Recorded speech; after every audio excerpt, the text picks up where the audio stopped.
panggilnya Mumu. Bunda ya. Saya panggilnya Bunda ya. Ya makanya perasaan jadi tambah muda deh dipanggil Mbak. Ya saya panggilnya Bunda soalnya Mbak Sinta ini Ya kan emang dipanggil Mbak Sinta masih muda toh emang. ya. Iya, Mikasa masih berapa tahun? Oh iya. Iya, tentunya materi kajian FLB Sulsel pada siang hari ini sangat menarik. Ini justru mungkin saya, khususnya sebagai moderator ini masih cukup asing dengan istilah psikologi sastra ini, Bunda. Mungkin yang hadir juga yang ikut berdiskusi pada hari ini juga mungkin apa itu psikologi sastra. Kalau ada psikologi yang kalau di mahasiswa itu yang kita tahu, oh pelajaran psikologi. Ini kok ada pelajaran apa? Ini apa nih psikologi sastra? Kalau mungkin saya dari hukum, saya mungkin bilang kalau psikologi sastra ada, kalau hukum sastra ada nggak ya? Misalnya kayak gitu ya.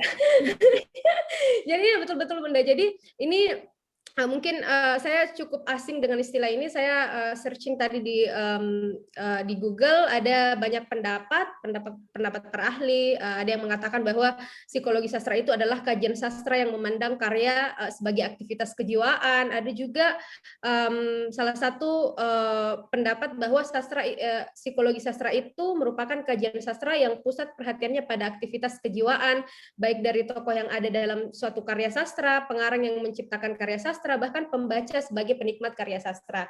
Nah, pada siang hari ini teman-teman semua tentunya pemateri ini sangat pas karena Mbak Sinta ini saya panggil Mbak ya, panggil Bunda lagi. Nah, karena Bunda Sinta ini juga seorang psikolog tapi juga seorang penulis. Nah, mungkin sangat cocok nih. Jadi mungkin kita yang akan kita bahas pada siang hari ini apa sih Mbak arti psikologi sastra itu sendiri, kemudian bagaimana hubungannya psikologi dengan sastra. Karena setahu saya yang saya tahu itu ilmu psikologi dan ilmu sastra itu adalah dua hal yang berbeda. Tapi kalau psikologi sastra itu kira-kira apa maksudnya yang kita akan bahas pada siang hari ini. Nah, kemudian tujuan psikologi dan sastra, baik itu kita sebagai penulis dan yang hadir di sini ada Kak Ekis penulis juga, ada Kak Batara penulis, itu apa hubungannya, apa tujuan psikologi sastra, baik itu kita sebagai penulis maupun sebagai pembaca. Dan boleh mungkin Bunda nanti disebutkan atau karya-karya psikologi sastra itu apa saja.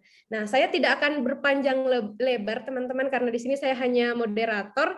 Kita akan bahas ini lebih dalam lagi tentang apa itu psikologi sastra. Untuk itu, oh iya, saya juga merasa ini baru pertama kali saya bisa satu room dengan Mbak Sinta ya. Jadi terima kasih juga sudah mempercayakan saya memandu. Yang awalnya saya tidak pernah, saya hanya mengikuti webinarnya Mbak Sinta, akhirnya bisa memandu juga pada siang hari ini. Untuk itu langsung saja Bunda. Semoga teman-teman bisa on cam ya, meskipun ini siang-siang, tapi kajiannya ini menarik. Jadi upayakan bisa menyimak dengan seksama ya, seperti itu. Oke Bunda, langsung saja Bunda, waktu dan tempat dengan hormat saya persilahkan. Silahkan Bunda. Baik, terima kasih Kak Liana. Assalamualaikum warahmatullahi wabarakatuh. Warahmatullahi wabarakatuh. Alhamdulillahirabbil alamin, asyhadu an la ilaha illallah wahdahu la syarikalah wa asyhadu anna Muhammadan abduhu wa rasuluhu la nabiyya ba'da. Rabbi shrah li sadri wa yassir li amri wahlul 'uqdatam min lisani yafqahu qawli. Waladzi arsala rasulahu bil huda wa dinil haqq liyuzhirahu 'ala dini kulli wa kafa billahi syahidah.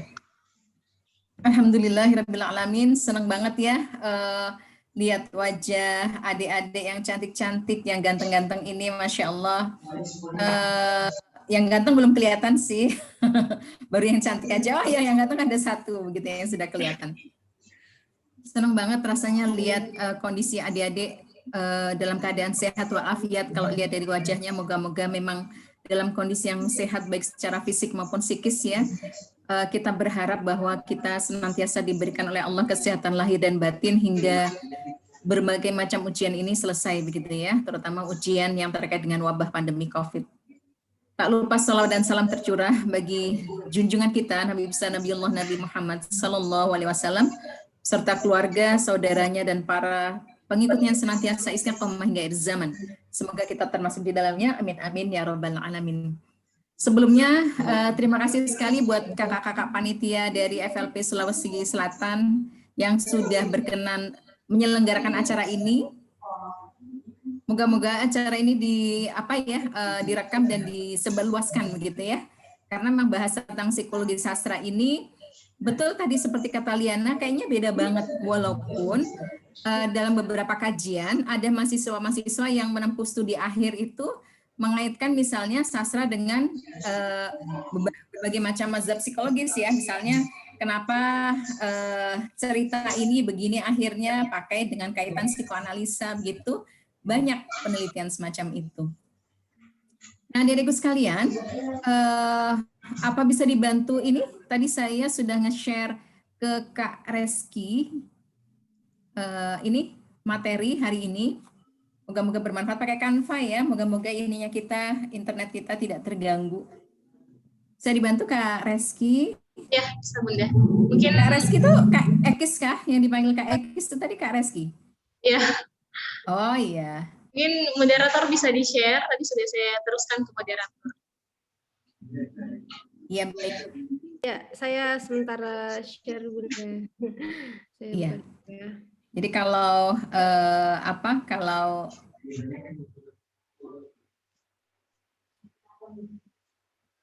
Cinta Yudisia, begitu kemudian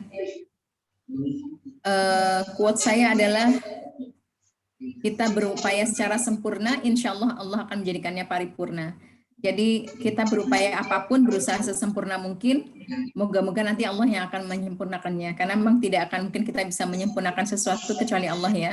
Maksudnya gini dari kata-kata itu, kalau kita misalnya mengerjakan tulisan gitu kan ya, kita berusaha untuk bismillah, niatnya udah bagus, kemudian juga segalanya kita berusaha untuk tekniknya juga bagus begitu ya, diiringi dengan doa juga begitu. Tapi ketika kita ikutkan lomba misalnya begitu ya, ya udah nanti moga-moga Allah yang akan menjadikannya paripurna begitu ya.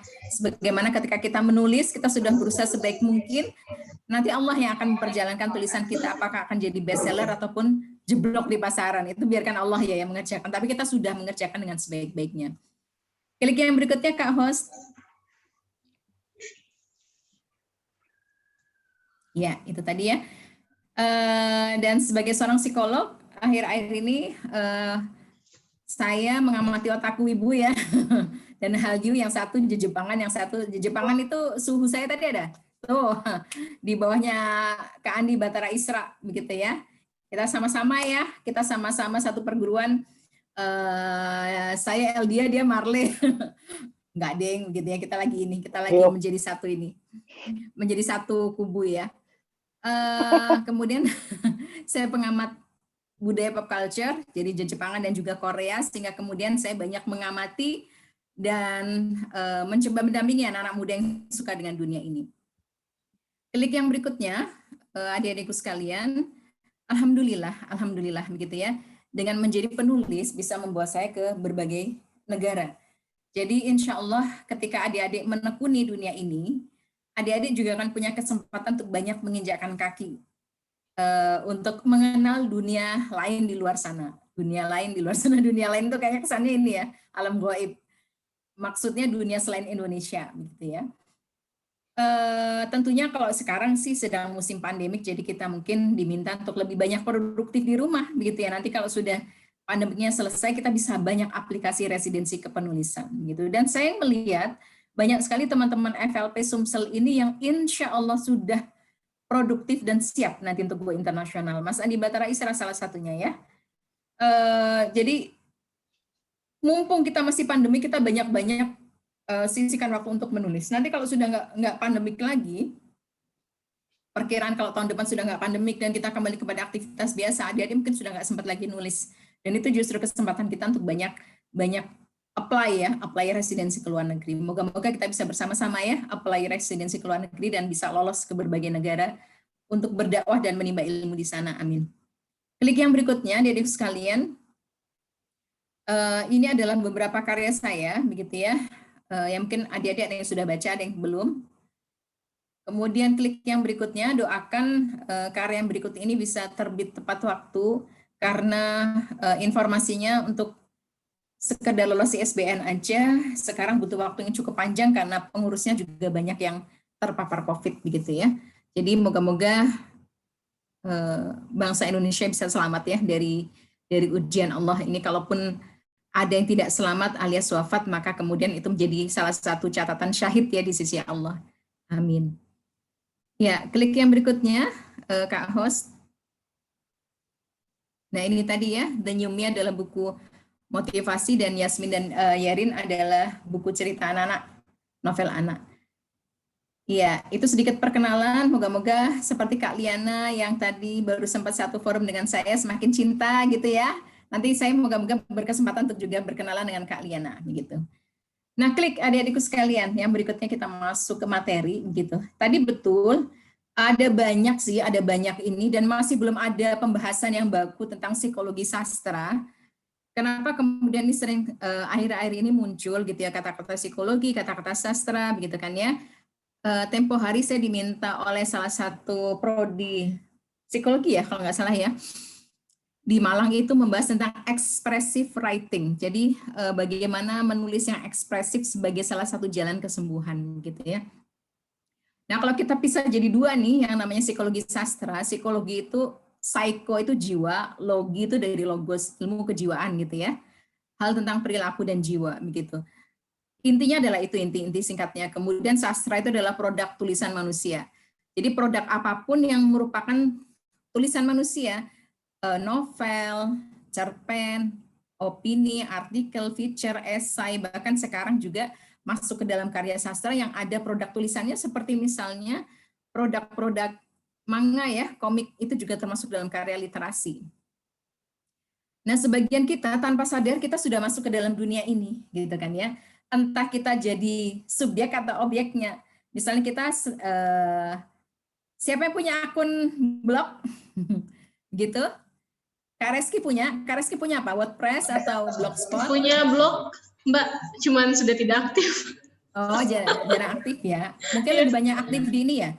Lebih banyak aktif di, mungkin seperti di platform kah? Kayak Wattpad atau Storyal atau Storyme? Oh, enggak Bunda, memang cuma di blog itu pun sudah tidak aktif. Paling cuma di Instagram itu pun hanya cerita pengalaman biasa saja. Oh iya, baik begitu ya. Iya. Jadi Kak Andi, Kak Batara punya blog? Website Bunda. Oh, website ya, begitu ya. Yep. Aktif di IG ya? Kalau Batara aktifnya di IG ya, kalau saya lihat. Iya, saya IG yang terlink ke Facebook. Oh iya, ke Facebook. Ke Twitter. Oh. Baik, jadi tanpa kita sadari, sesungguhnya kita sudah masuk ke dalam ranah ini, kita menjadi subjek ataupun objek. Misalnya ya, kita akan tergerak untuk membaca berita-berita yang memang kita inginkan, gitu kan ya. Misalnya nih, misalnya ya, kalau ada berita COVID dengan berita salah satu berita ini, kalau ada berita COVID tertinggi di Jawa Timur dengan ada berita kemarin ada di Thailand ada Miss Kecantikan di Thailand dan itu rame terpapar COVID 20 orang. Kira-kira yang mau diklik dulu yang mana? Berita COVID di Jawa Timur atau berita di Miss Kecantikan Thailand? Ngapain juga ngeklik berita di Jawa Timur udah sering banget ya. Jadi kalau ngeklik berita di Thailand itu kan bisa dapat paling enggak ini siapa nih yang menang nih, juara 1, juara 2, juara 3 mesti cantik-cantik begitu kan ya. Itu sudah suatu bentuk psikologi juga bahwa kita lebih memilih sesuatu yang menghibur saat ini daripada sesuatu yang udah tahu deh kalau COVID itu jumlahnya ribuan gitu kan ya yang terpapar gitu kan. Aduh susah banget ini kemudian cari oksigen, cari obat, itu kita sudah terbiasa seperti itu. Nah, maka psikologi sastra adalah semua produk tulisan manusia, kita menjadi manusia subjek atau objeknya, dan kita akan begitu ya memilih tulisan-tulisan itu yang menggerakkan perilaku dan jiwa kita, begitu ya. Nah, klik yang berikutnya, dan ini bisa didapat di semua sosial media yang sudah kita punya. Nah, klik adik-adikku sekalian, ini singkatnya ya, tulisan sesungguhnya psikologi sastra itu adalah tulisan yang memberikan pengaruh pada perilaku dan jiwa, baik bagi pembaca atau penulisnya, begitu. Entah pengaruhnya itu baik atau buruk, Tapi hampir semua tulisan sastra itu sekarang membawa pengaruh bagi penikmatnya ya, bagi pembacanya, walaupun itu hanya tulisan singkat, begitu kan ya. Misalnya saya beberapa kali menjadikan buku-buku ini sebagai buku-buku yang wajib dibaca oleh adik-adik FLP, begitu. Kenapa? Karena keindahan diksinya, karena juga temanya yang juga pantas direnungkan, karena dua-duanya bercerita tentang kematian, tentang kekalahan manusia terhadap suatu peristiwa yang dahsyat, gitu ya. Kalau Burial Rites itu adalah kisah Agnes Magnusdóttir, perempuan terakhir yang dijatuhi hukuman pancung ya di Islandia. Sesudah itu di Islandia nggak ada lagi hukuman pancung. Bagaimana kemudian perjalanan Agnes gitu ya untuk mengisi hari-hari terakhirnya sebelum dia dipenggal itu benar-benar kita jadi merasa ya Allah, orang itu kalau tahu kapan waktunya akan mati itu seperti itu ya perasaannya. Demikian pula Harafish gitu ya, itu adalah buku yang bagi saya pribadi benar-benar memberikan pencerahan. Kenapa? Karena kalau bagi saya pribadi memang ini ya, penulis dari Timur Tengah, kalau Amin Ma'ruf itu juga, Najib Mahfud juga kayaknya bukan Muslim ya, tapi mereka kan punya ya budaya Timur Tengah yang notabene itu dekat dengan Islam. Itu yang dibahas begitu dalam gitu ya, bukan hanya sekedar perselingkuhan bukan, tapi begitu dalam. Kenapa manusia itu mencintai harta? Kenapa kemudian manusia itu mencintai martabatnya, mencintai kedudukannya, mencintai klannya? Itu kalau penulis-penulis dari Timur Tengah itu saya dapatkan seperti itu. Dan dari karya Harafish ini, apa yang bisa kita dapatkan? Saya membaca novel ini berkali-kali, dan baru kali ini di era pandemik ini saya mendapatkan kesempatan untuk punya waktu lebih banyak. Dan dari situ, menurut Najib Mahfuz, begitu ya, bagi seorang laki-laki, mungkin juga bagi manusia ya, karena tokohnya di situ laki-laki begitu ya, itu ada beberapa periode begitu generasi. Yang pertama Ashur Al-Nagi, kemudian Syamsuddin, kemudian Sulaiman, saya baru sampai yang ketiga ya, baru Bikr dan Hidr gitu ya. Maka kemudian seorang perempuan itu bisa membawa pengaruh buruk bagi seorang kepala suku, kabilah. Tetapi ternyata ada yang jauh lebih buruk, yaitu harta, begitu ya. Jadi kalau di situ dikatakan kejatuhan seorang kepala suku itu gegara dia nggak bisa kuat menahan godaan harta. Dan itu di Harafish diceritakan dengan bagus sekali, sehingga kemudian kita, ya Allah, moga-moga ketika membaca novel ini, saya sampai berpikir, ya Allah, sampai saya ceritakan kepada anak-anak saya, begitu ya Allah, anak, moga-moga kita ini selamat ya dari fitnah harta, karena itu ngeri banget, begitu ya.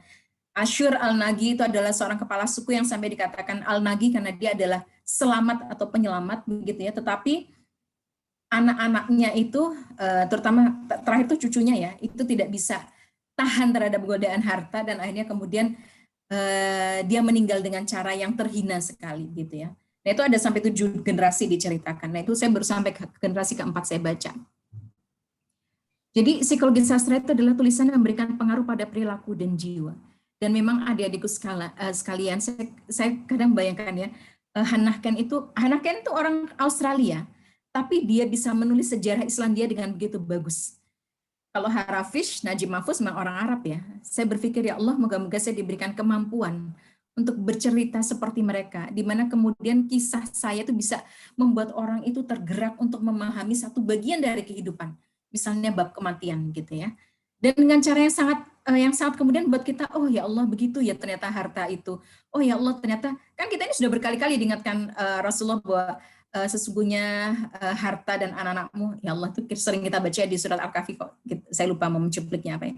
Tapi dengan karya sastra itu kita bisa dibuat lebih ini banget, lebih kemudian tersentak lagi gitu ya. Dan itu adalah psikologi sastra ya, adik-adikku sekalian. Moga-moga kita bisa ya, adik-adik FLP Sulsel menghasilkan karya-karya seperti ini.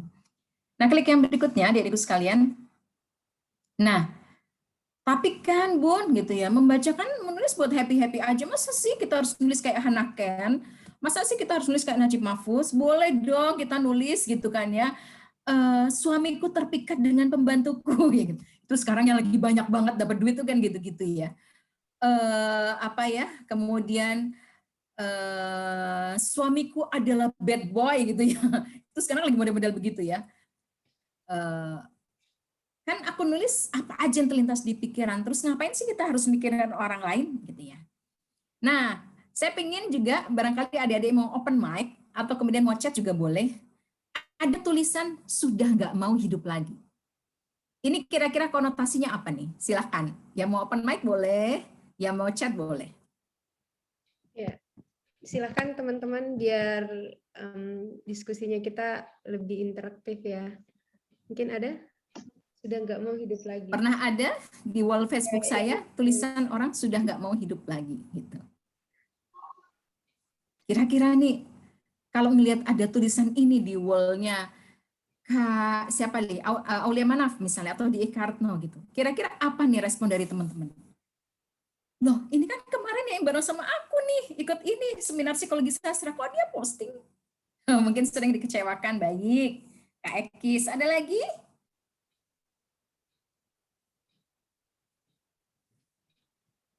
Ya, saya Bunda. Dia punya masalah yang besar. Pengen sending big hug. Oke. Lagi lanjut. Udah yang gokil-gokil juga nggak apa-apa. Nggak ini kok nggak akan dinilai nggak akan dinilai kenapa. Ini Bunda Sinta lagi nanyain apa nih gitu ya. Psikolog lagi menggali apa nih. Silakan kalau ada orang yang posting sudah nggak mau hidup lagi gitu ya. Mau segera ke surga Bunda mungkin. Jiwanya mau segera ke surga. Insya Allah ya. Jiwanya mungkin lagi kering. Apalagi orang yang punya banyak masalah nih Bunda. Orang yang lagi punya banyak Pandemi, masalah. apalagi Oke. tengah pandemi banyak tekanan kan Bunda ya. Baik, begitu ya. Apalagi Hasnan frustasi, sudah nggak punya harapan gitu ya. Ada lagi? Sudah ngatain orang. Iya, baik. Apalagi sudah ngatain orang. Oh ya sudah nggak mau hidup lagi. Lu sudah nggak mau hidup lagi ya, gitu. Putus asa, baik. Masih ada? Nah, terus saya mau nanya. Tadi ada yang bilang sending big hug. Nggak punya orang yang dipercaya atau dicintai. Kalau melihat postingan seperti ini, yang dirasakan adik-adik gimana tuh? Yang ketemu sama Allah, indah sekali begitu ya. Kalau melihat ada postingan sudah nggak mau hidup lagi, gitu ya. Kasihan, ya merasa kasihan terus apa lagi? Empati, ya apa lagi?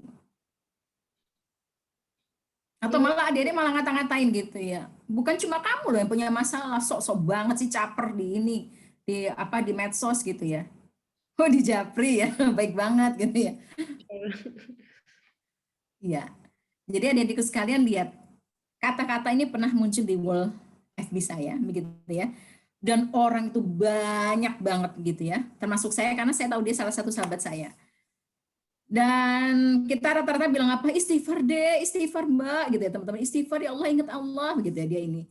Ternyata dia kemudian, mungkin dia sedang menikmati, saya pikir dia sedang bermain psikologi sastra gitu ya. Karena dia mungkin pengen nyobain orang gitu ya. Kira-kira kalau gue posting kayak gini nih, responnya orang ngapain gitu ya. Ternyata semua responnya adalah respon kesedihan gitu ya. Respon simpati, respon kaget gitu ya. Kita nggak punya pikiran lain. Dan kemudian dia terakhir sesudah kehebahan itu dia bilang, HP gue yang sudah nggak mau hidup lagi gitu ya. Jadi kita itu, wah kamu dasar sialan gitu ya. Tetapi di situ, itulah adik-adik, sebaik kalimat ini gitu ya, itu bisa membuat orang, ya kalau bentuknya cuma kayak gitu ya. Tapi kalau kemudian banyak sekali ya orang-orang sekarang yang memang kebutuhan afeksinya tinggi itu posting sesuatu yang membuat orang itu, kamu jangan ngapa-ngapain dong, aduh kamu sabar ya, karena sebenarnya dia itu memang lagi butuh afeksi aja sih, gitu ya. Menunjukkan satu kalimat aja itu sudah bisa mempengaruhi orang, apalagi kalau kita mampu membuat satu artikel, satu novel seperti tadi ya Najib Mahfuz, kemudian Hannah Ken, kemudian John Shores, banyak sekali ya, Buya Hamka, gitu ya. Adik-adik sekali-sekali ada kok di download itu ya, tafsir Al-Azharnya Buya Hamka. Adik-adik kalau baca itu, ya Allah, hati kita baca, saya baca 3 surat terakhir tafsir aja Al-Quran itu luar biasa. Gini ya, kalau alim ulama, sastrawan, dan pernah menjadi tahanan tapol itu luar biasa ininya, yang luar biasa banget. Nah, klik yang berikutnya adik-adik sekalian. Apa yang kita pikirkan, apa yang kita rasakan, dan muncul dalam tindakan seringkali bersumber dari persepsi gitu ya. Jadi, tadi kan kita mikir tuh, ada kalimat itu dari temanku, rasanya kita ikut deg-degan, aduh jangan-jangan nanti dia bunuh diri, commit suicide, dan aku merasa menyesal banget, kasihan banget, betul kata Batara tadi, langsung dijapri gitu kan ya, rasanya kayak pengen kita dampingi gitu ya, jangan sampai dia melakukan hal-hal yang di luar batas kewajaran gitu kan ya. Itu bersumber dari persepsi kita. Kenapa? Karena banyak sekarang mungkin kita sering mendengar artis K-pop gitu ya, Gohara, kemudian Sally gitu ya, kemudian Haruma Miura dari Jepang itu juga melakukan bunuh diri gitu ya. Artinya kita terpersepsi bahwa kemudian kalau ada teman-teman kita yang sudah agak berat masalahnya, jangan-jangan dia bunuh diri gitu ya. Jadi memang pikiran apa yang kita rasakan itu muncul seringkali dari persepsi kita. Nah, saya ingin ngecek teman-teman sekalian, klik yang berikutnya, Kak. Persepsi muncul dari indera kita dan dari kognisi. Istilah titik-titik itu. Coba, kira-kira apa? Ini titiknya ada 1, 2, 3. Nah, titiknya nggak usah diperhatikan jumlahnya berapa. 6, 8 ya, 8. Nggak mesti nggak sesuai itu cuma titik-titik aja. Cinta ya. Apa ya? Ayo. Ya, silakan langsung. Silakan, ada cuaca, canda, begitu ya. Cerita, celaka, baik. Ya. Ceria Bunda, bisa. Baik, terus lanjut, terus open mic juga nggak apa-apa loh. Ya. Sama dia. Terus cakra, baik. Cinta. Kelihatan kalau pada ngantuk-ngantuk ini. Kata-katanya pendek-pendek semua. Cakra, cara, gitu ya, celaka. Cahaya, baik, Masya Allah, gitu ya. Nggak ada yang kepikiran corona ya? Oh iya. Berarti memang adik-adik bagus. Adik-adik ini, nggak ini. Sedang tidak berpikir ke arah sana berarti, betul. Lanjut. Lagi mikirin Mbak Sinta. Ya, soalnya di New Zealand tak ada corona. Iya. Oh, gitu ya. Adanya COVID ya. Gitu. Lanjut. Sebentar. Tadi yang tadi. Sebentar. Nah, ada lagi yang mau menambahkan? Baik, tadi yang saya sudah menduga kalau adik-adik itu ini loh akan membahas corona ya. Tapi ternyata tidak ya. Oh begitu ya. Oh ini ada yang dari New Zealand. Baiklah, gitu ya. Oh, Mbak Tara lagi di mana kah? Lagi di New Zealand. Oh begitu, makanya. Oh pantas saja. Oh ya. Masih di Ini sana lagi ya. malam ini. Oh begitu, Masya Allah. Makanya saya heran. Nggak nyebut corona, oh berarti benar ya. Nah benar kan ya tadi. Yang ada di benak saya adalah corona karena saya orang Jawa Timur dan sedang di sini, begitu ya. Nah sekarang klik lagi. Kalau kemudian kita melihat kata black people, apa yang terlintas di pikiran adik-adik? Sebelum kita klik yang berikutnya. Pinter nyanyi, oke. Whitney Houston gitu ya. Terus ras, oke.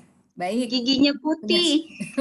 Baik, giginya putih. Punya suara tinggi. Yang jelek-jelek juga boleh loh. Maksudnya ini kita tidak sedang kemarin mau dilempar ke Papua ya. Kalau misalnya ini ya.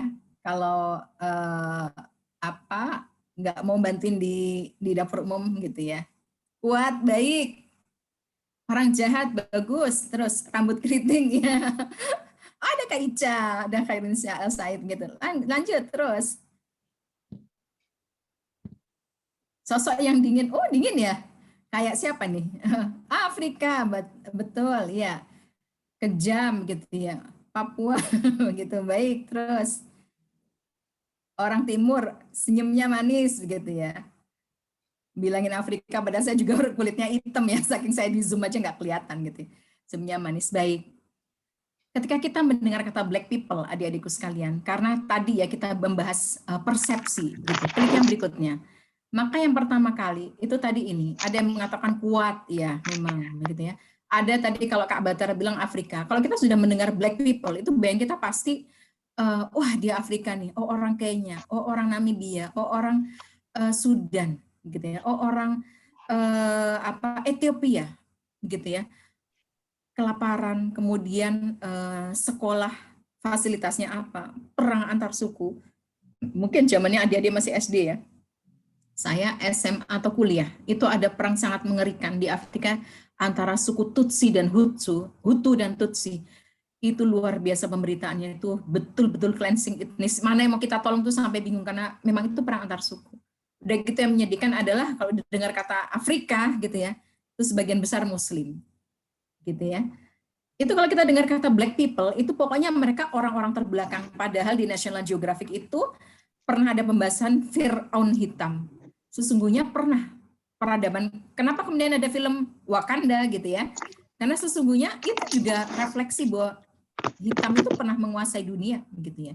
Hanya karena memang ya itulah mampu-mampunya orang-orang ras suku kulit putih yang kemudian membalikan itu ya, psikologis itu, sehingga kemudian kalau adik-adik pernah kan ada bahasan bahwa kenapa benua Afrika itu dikecilkan, kenapa Indonesia itu dipojokkan gitu kan ya. Padahal seharusnya Indonesia itu bisa aja di tengah, di sumber di pusat dunia. Itu memang sengaja Eropanisasi orang-orang kulit putih sehingga mendiskreditkan Indonesia dan Asia, begitu juga mendiskreditkan Afrika. Klik yang berikutnya, padahal black people itu, adik-adikku sekalian, kalau sekarang kita ngelihat, ada yang kenal nggak ini?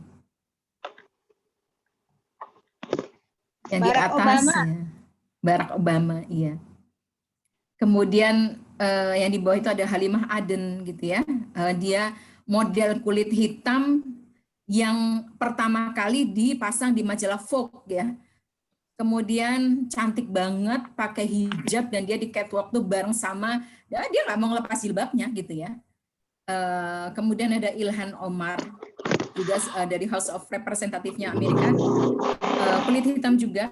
Kemudian Lupita Nyong'o yang jadi Nakia di Wakanda. Kemudian ada Khodia, juga model kulit hitam di Amerika yang sangat laris. Kalau sekarang, alhamdulillah, persepsi orang tentang black people itu sudah berubah. Dulu mungkin ya kita akan beranggapan bahwa mana mungkin jadi presiden begitu ya. Sampai sekarang pun rasialisme masih ya, ras itu masih ada di Amerika ya. Tapi sekarang orang sudah mulai, kenapa? Karena mulai banyak orang yang menuliskan banyak-banyak aspek literasi gitu ya.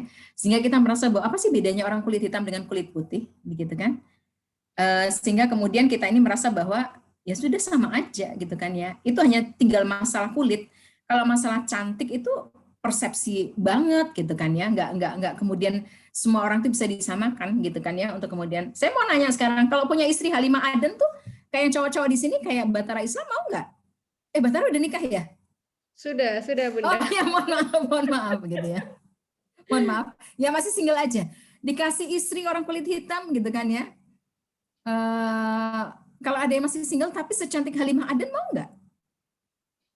Dulu orang nggak mau loh, gitu ya, menikah dengan orang kulit hitam. Ya, tapi sekarang yang masih single mungkin yang masih single gitu ya. Teman-teman yang lain. Baik. Jadi sekarang persepsi kita terhadap orang kulit hitam itu alhamdulillah, apalagi kemarin ada gerakan Black Lives Matter ya, gitu ya. Cantik jiwa, Masya Allah, baik.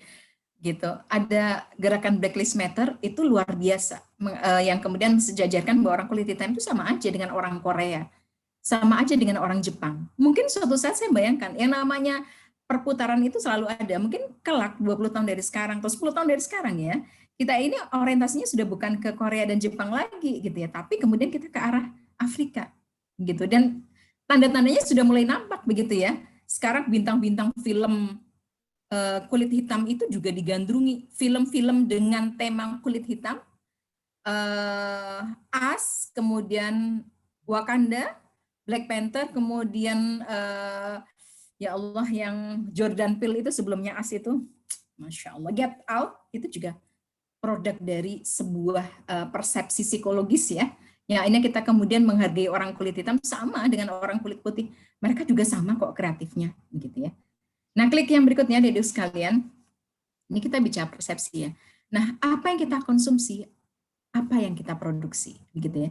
Jadi kalau kita senantiasa dan itu algoritma banget ya.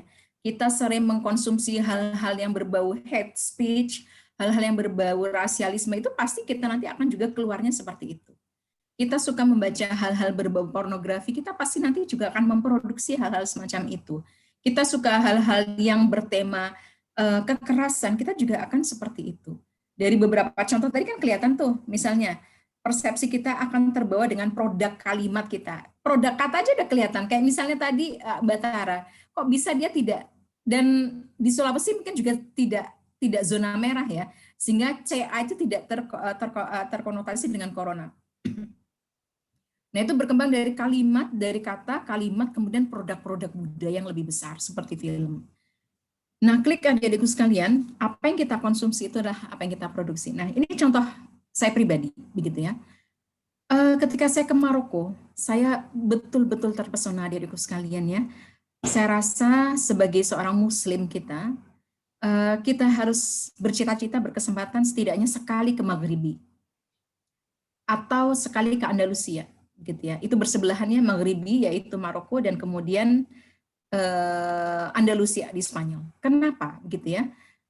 Kebetulan ya karena saya pernah ke Maroko gitu ya. Saya melihat dengan mata kepala saya sendiri, Masya Allah, luar biasa indahnya negeri Islam ini.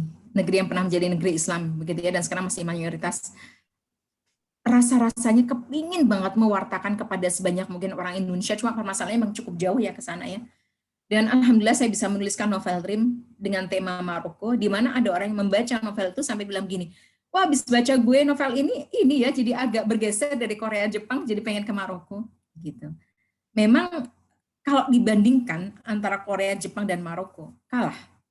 Kenapa? Karena betul-betul ada jejak peninggalan budaya level tinggi di Maroko itu ya, di Maghribi. Ya karena di situ kan para alim ulama ya, termasuk kemudian si penakluk Andalusia namanya Yusuf bin Tasmin juga dimakamkan di Marrakesh di situ ya.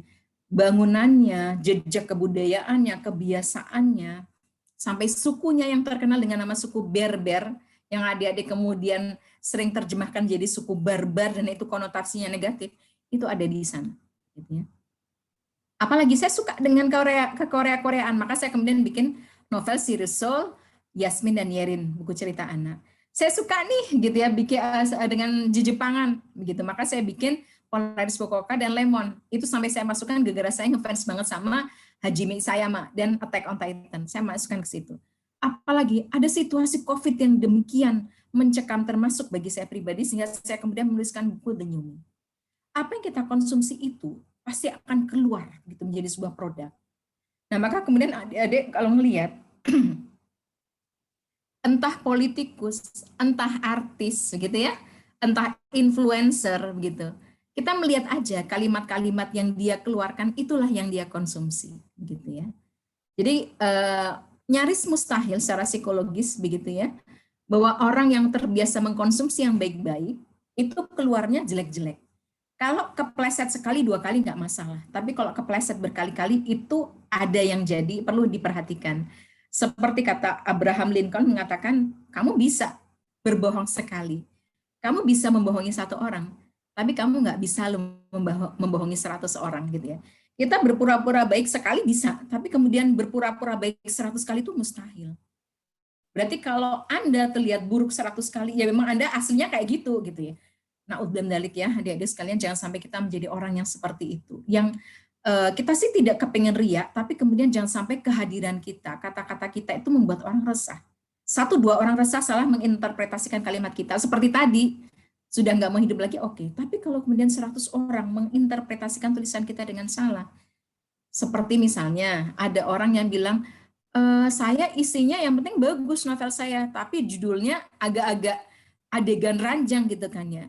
Hati-hati begitu kan ya, itu nanti bisa banyak persepsinya.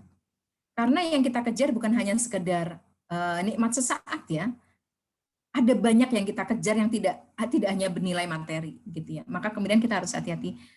Ketika saya ke Jepang, adik-adikku sekalian, saya bertemu dengan seorang pengusaha Muslim di Jepang.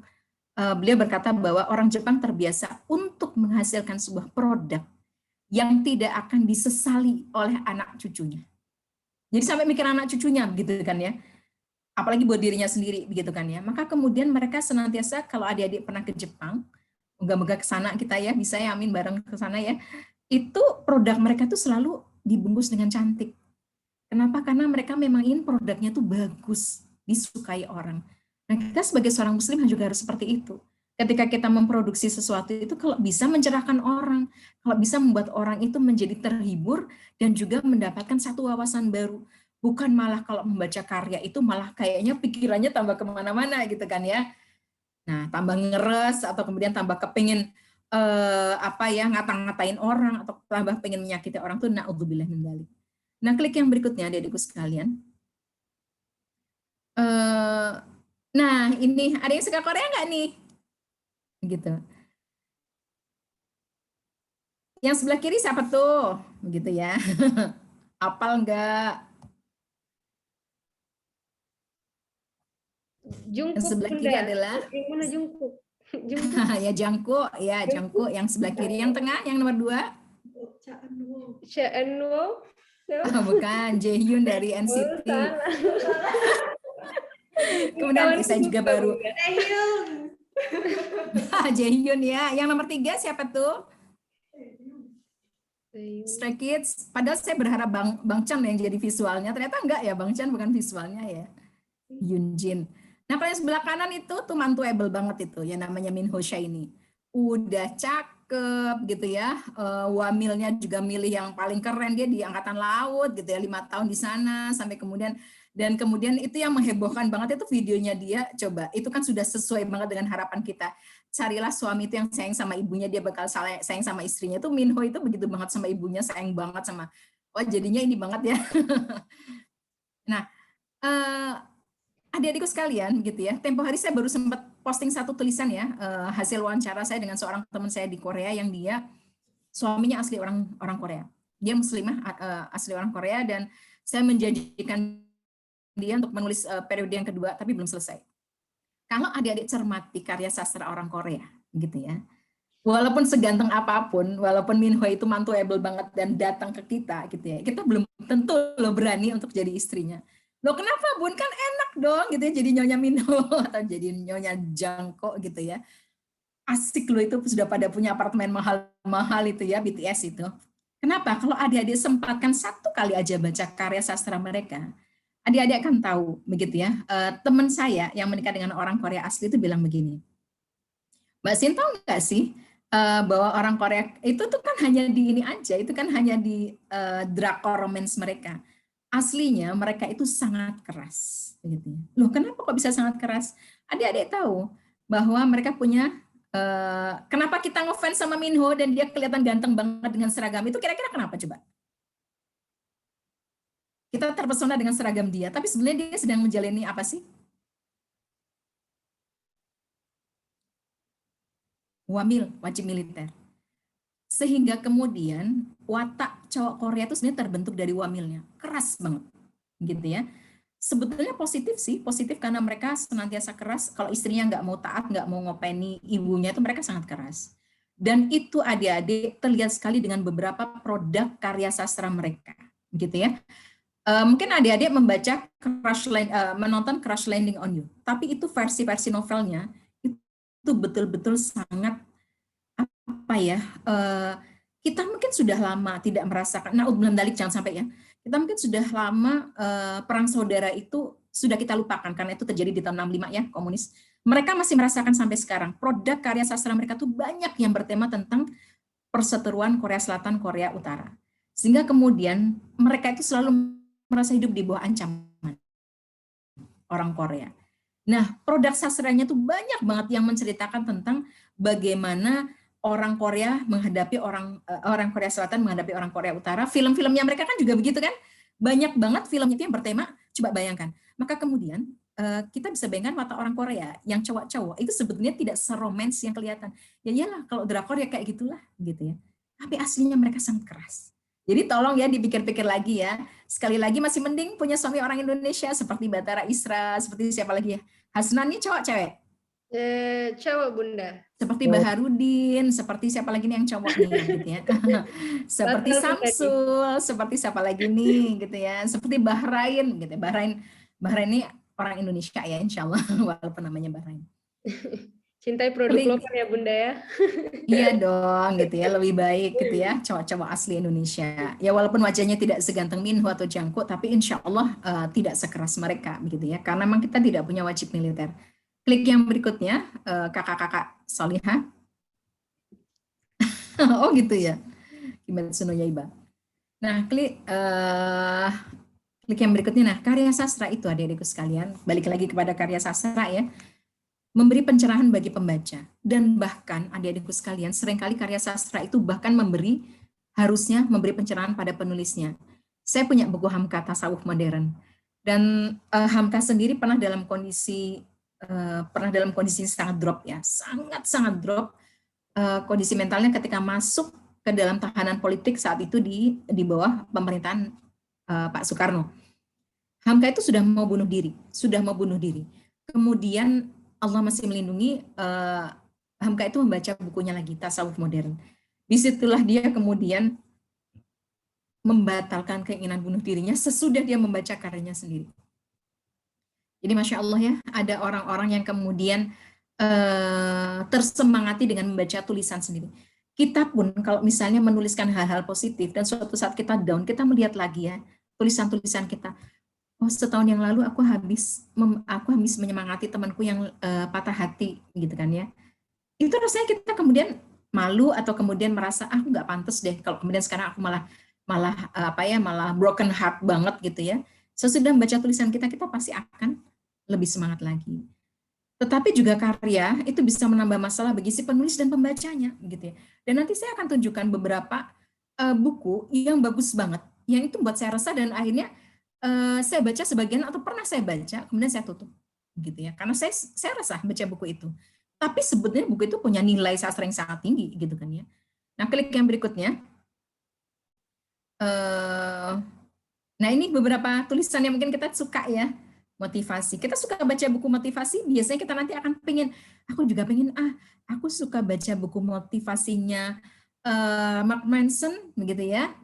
Kemudian aku suka baca The Subtle Art of Not Giving a Fuck, gitu ya.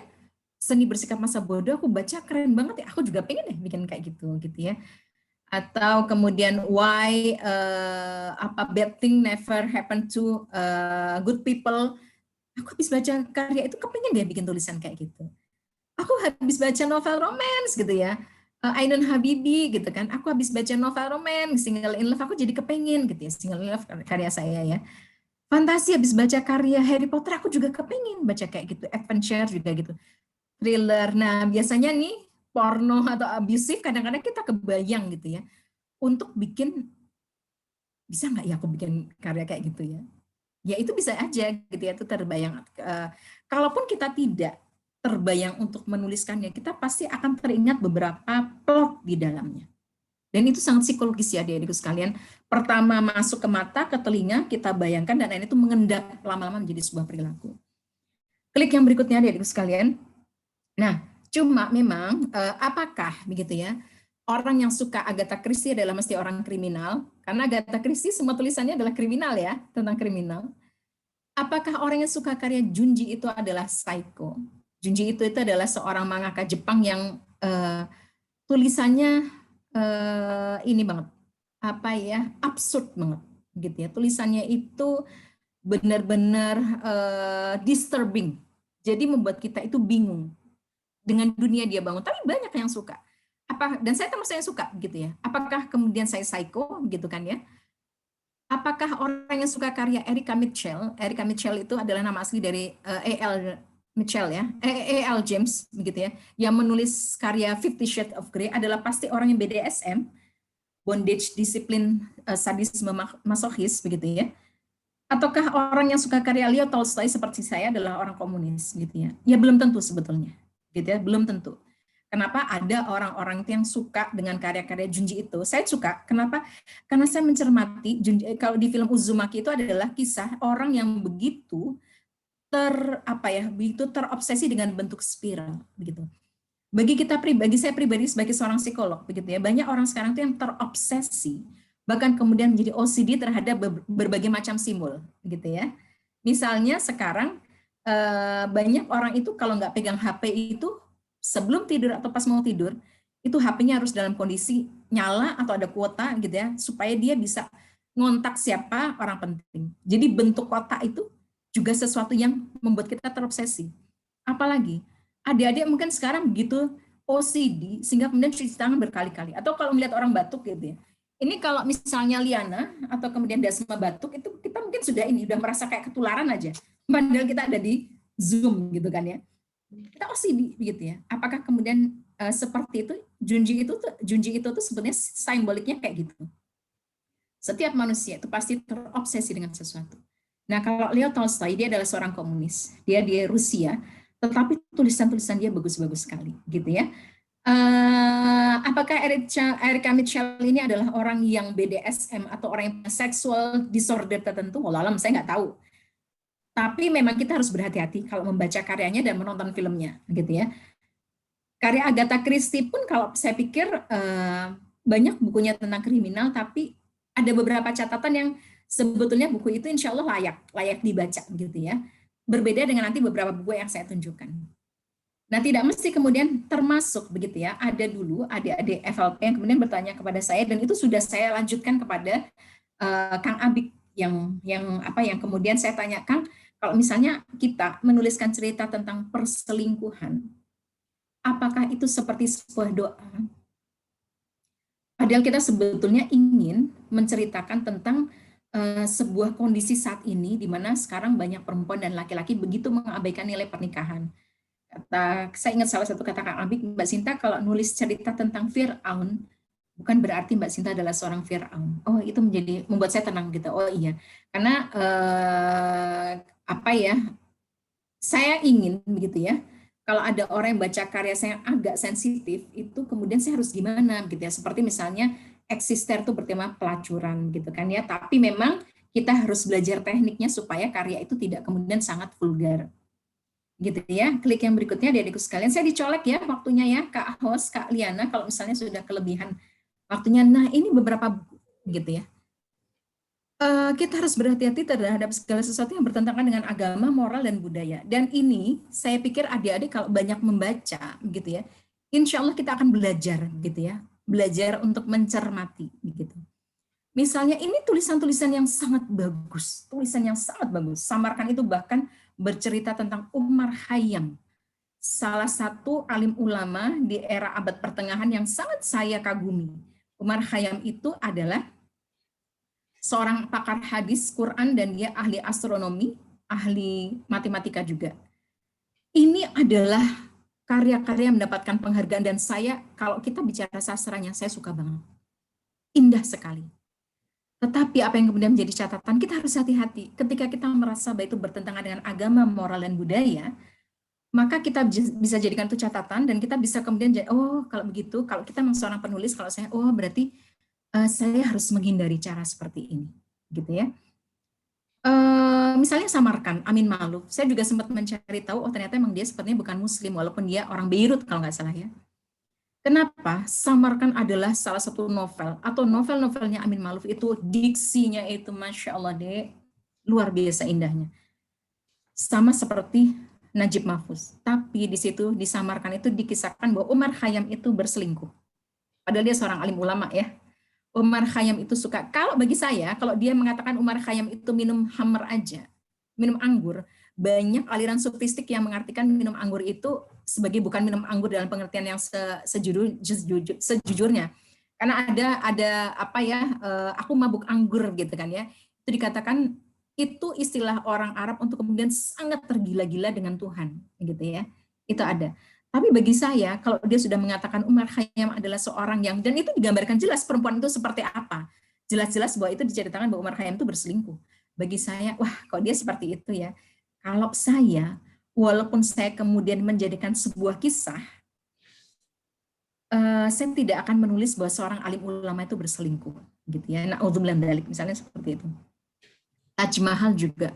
Kisah yang sangat indah, begitu ya. Tapi saya juga mencatat di situ, John Shores itu juga bagus banget. Saya kalau mau bikin cerita sejarah lagi, saya akan banyak mempelajari cara John Shores itu menuliskan, begitu ya. Tapi ternyata John Shores ini, dia tentu punya keberpihakan, dan yang saya catat adalah dia sangat mendiskreditkan Aurangzeb.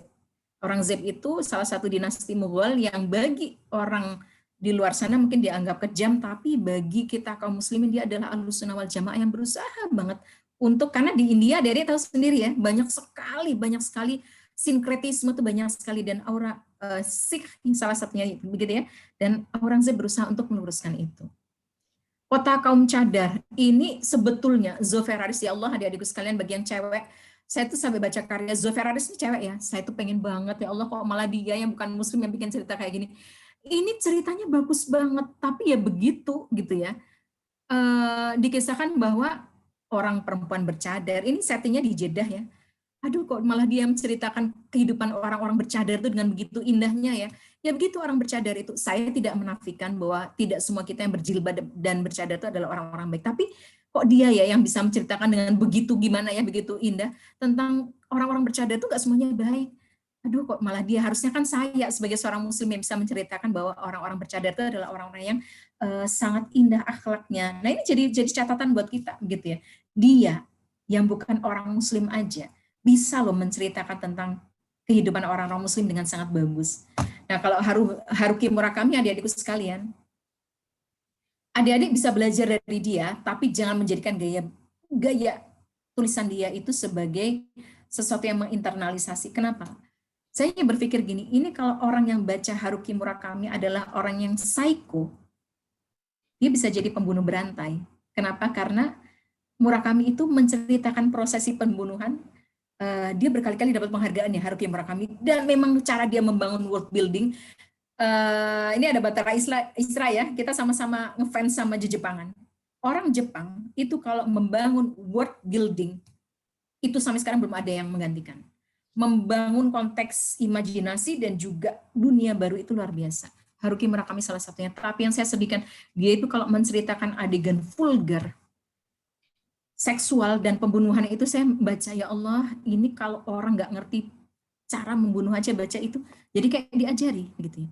Nah, udzubillah min dzalik ya Dek. Nah ini beberapa kita harus berhati-hati. Silakan adik-adik mengkonsumsi banyak, tapi tetap kita harus selektif ya. Haruki Murakami itu saya baca, kemudian ini saya merasa takut. Ya Allah, saya takut gitu ya baca karya dia gitu ya. Saya takut meracuni bahwa kemudian ketika saya terbiasa membaca adegan-adegan pembunuhan dengan cara vulgar, saya khawatir bahwa saya kemudian jadi burnout. Saya jadi nggak ada rasa lagi kalau mendengar kasus kematian akibat pembunuhan. Nah begitu ya. Klik yang berikutnya, adikku sekalian, kayaknya ini sudah deh yang terakhir ya. Nah ini dia gitu. Saya sedang dengan teman-teman, kita sedang menggalang donasi oksigen. Silakan kalau adik-adik ada kelebihan harta, kelebihan rezeki ya.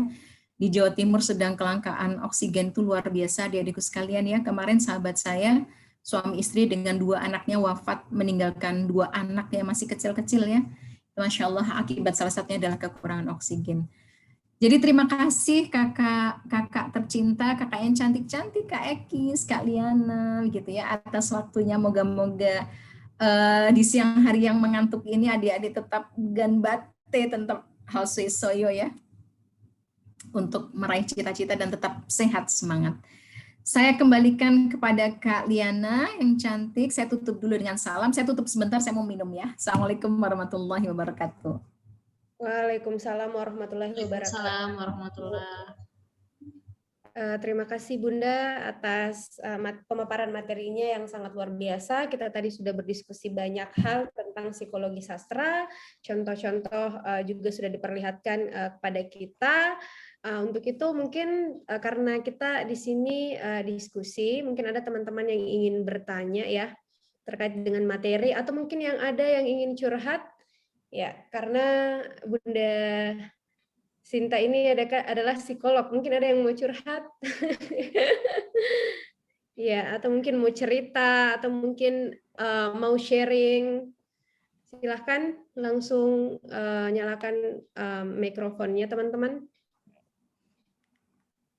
Ya, ada? Pengen dengar ceritanya Kak Batarani yang di New Zealand, tapi di sana lagi malam ya. Nah, mungkin bisa masih ada Kak Batara?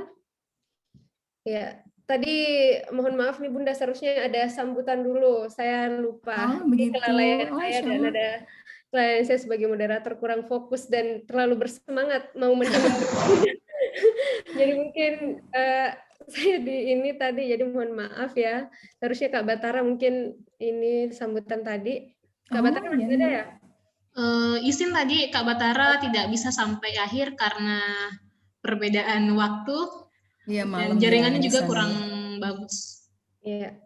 Silakan teman-teman yang mau sharing, ternyata banyak hal yang menarik ya. Saya juga pernah baca satu Bunda, karya salah satu salah satu penulis terkenal juga di Indonesia ya. Saya baca itu karena itu novelnya udah bestseller, diterjemahkan di beberapa bahasa, tapi pas buka di awal mungkin saya tidak sanggup karena ada saya pernah baca bukunya Cantik Itu Luka ya. Mungkin Tika ada yang Kurniawan. tahu, dan itu betul-betul saya mungkin karena genre bacaannya mungkin tidak seperti itu, jadi saya hentikan. Jadi agak takut juga.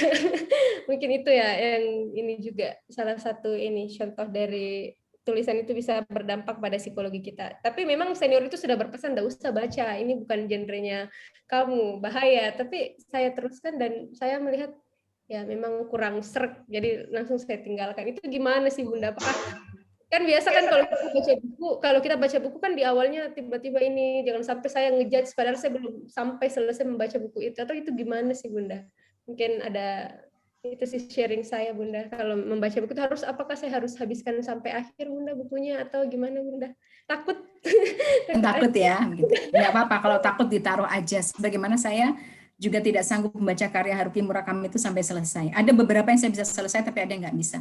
Adik-adikku sekalian, tadi ya yang disampaikan oleh Liana, jangan membuat adik-adik takut untuk menulis hal-hal yang sensitif. Misalnya adik-adik, aku pengen cerita tentang naudzubillah dzalik, misalnya seorang gadis yang hamil di luar nikah, atau kemudian yang karena ingin membangun kesadaran gitu ya tentang budaya pergaulan bebas itu nggak bagus, atau kemudian pengen membahas tentang dunia pelacuran di kampus, atau kemudian pelakor gitu ya. Terus gimana Bun menggambarkan adegan ranjang kalau misalnya harus ada? Adik-adik ada banyak novel tingkat dunia gitu ya. Yang saya sampaikan tadi, Amin Maalouf, Najib Mahfuz, satunya belum saya sertakan ya, Alexander Dumas Junior, itu adalah penulis-penulis tingkat dunia yang beberapa bahasanya tentang perselingkuhan, tentang hamil di luar nikah, naudzubillah min dzalik, kemudian tentang adegan ranjang, tentang prostitusi. Mereka sama sekali tidak ada adegan ranjang yang vulgar gitu ya. Caranya itu bagus banget gitu dalam kemudian menceritakan misalnya di Gadis Berbunga Kamelia. Itu ceritanya tentang Margaret Duval itu yang kemudian dia menjadi PSK. Itu dia diceritakan bagaimana dia masuk ke rumah, ke apartemen dia gitu ya, settingnya kan abad 18 ya, 18-19, kemudian dia naik di apartemen dia sudah menunggu seorang countess, itu settingnya Perancis, kemudian dia naik ke lantai atas, kemudian lampu yang semula nyala, lampunya kemudian dimatikan. Atau kemudian kalau itu sudah cukup menggambarkan bahwa itu ada terjadi adegan ranjang di situ. Tapi nggak ada orang yang membaca karya itu pasti orang dewasa, nggak mungkin anak SD kelas 2 membaca karya itu sudah bisa membayang, oh dia berarti sedang melayani si countnya itu kalau kontes cewek ya. Apalagi Amin Maalouf menceritakan tentang di Cadas Tanias itu perselingkuhan antara si Cheikh dengan si Lamia. Lamia itu adalah istri bendaharanya dia yang sangat setia. Dikisahkan gitu ya. Jadi ketika akan terjadi perselingkuhan itu bukan adegan ranjangnya yang diceritakan, tapi bagaimana si Lamia itu mau memenuhi panggilan Syekh itu adalah atasan suaminya gitu ya. Settingnya juga setting tahun 40-an gitu ya. Jadi diceritakan di situ bagaimana Lamia itu memenuhi undangan itu dengan dagdikduk antara dia pengen setia sama suaminya, tapi siapa yang dipanggil Syekh itu adalah seorang wanita pilihan gitu ya. Kemudian digambarkan yang menunjukkan tuh adegan ranjang adalah Lamia terpesona dengan bentuk kamar Syekhnya itu. Wah, kamarnya kok indah banget, kasurnya, sehingga kemudian kita bisa tahu bahwa Lamia sebagai istri dari si bendahara itu sedang memasuki kamar lelaki lain. Dan kemudian dia melihat si Syekh itu ada bertelekan di atas tempat tidur, Syekh itu sedang makan, salah satu penggalannya saya ingat adalah Syekh itu sedang makan buah anggur. Dan kemudian Syekh itu menyuapi Lamia buah anggur gitu ya. Itu sudah cukup memberikan gambaran sesudah itu terjadi apa.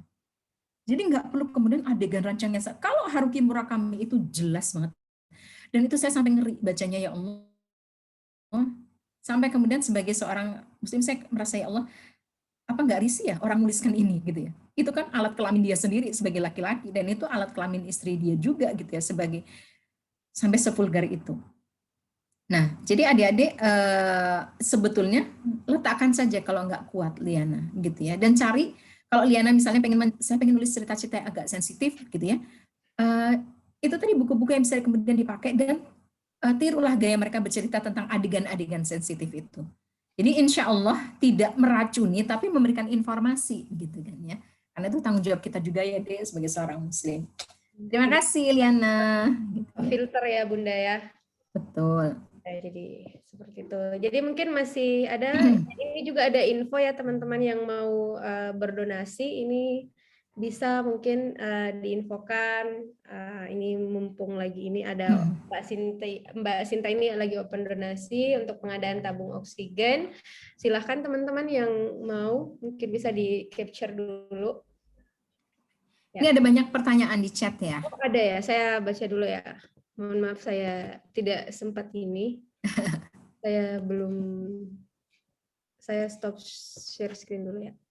Oke, saya bacakan yang di chat ya. Oke, kita baca satu-satu ya.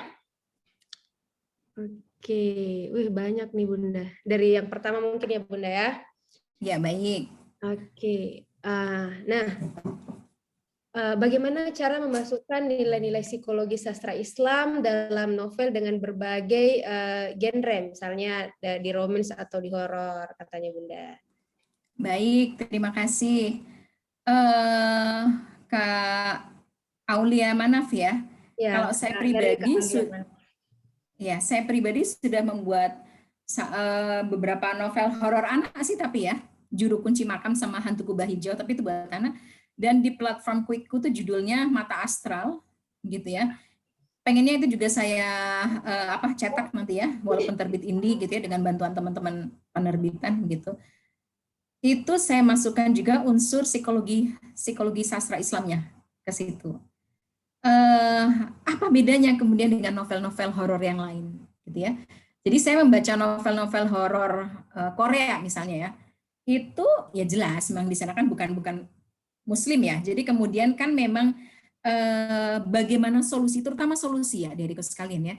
Saya dulu diingatkan oleh penulis-penulis senior, salah satunya adalah Mas Golagong, mungkin adik-adik tahu ya yang punya Rumah Dunia itu mengingatkan, Mas Golagong itu yang salah satu yang sempat membaca novel eksister saya yang bertema pelacuran. Mas Golagong bilang begini, Mbak Sinta hati-hati, kalau menuliskan tema pelacuran, walaupun kita bersimpati, endingnya harus kelihatan. Ini Mbak Sinta sebetulnya mau ngapain dengan si tokoh ini? Itu saya pegang banget, gitu ya. Artinya kemudian karena saya dulu pernah menjadi relawan lah sebentar gitu di Doli, di kompleks waktu Doli belum ditutup, dan merasa bersimpati. Kenapa? Karena banyak sekali PSK yang sebetulnya nggak kepengen jadi PSK gitu. Tapi simpati itu bagi seorang penulis muslim nggak cukup hanya simpati, itu di akhir novel itu harus ada solusinya atau kesimpulannya yang kita mengarahkan pembaca, begitu kan ya. Nah, jadi kalau misalnya saya baca novel-novel horor Korea itu ya Mbak Aulia, atau novel horor Jepang, jelas di situ mereka membangun psikologisnya bagus ya. Kenapa? Membangun tuh dari awal gitu ya, nggak ujuk-ujuk ada setan gitu. Sebetulnya ada film Indonesia yang bagus banget, tapi saya lupa judulnya. Film itu menceritakan tentang asal-usul kuntilanak gitu ya. Bagi saya itu film yang bagus, kenapa? Itu membangun cara kita berpikir bahwa setan itu nggak tiba-tiba ada. Tahu-tahu aja ada zombie gitu ya. Kalau zombie itu kan berasal dari virus. Tahu-tahu ada Dracula. Dracula itu kan berasal sebetulnya permusuhan orang-orang salibis dengan orang-orang Turki gitu ya. Itu diceritakan. Nah, orang Jepang, novel Jepang dan novel novel Korea yang saya baca terkait horor itu dia membangunnya intens. Misalnya kemudian Sadako, The Ring, itu dari mana? Sadako ya. Itu diceritakan bagaimana kemudian tahapan-tahapan dia akhirnya menjadi kisah itu menjadi demikian mencekam.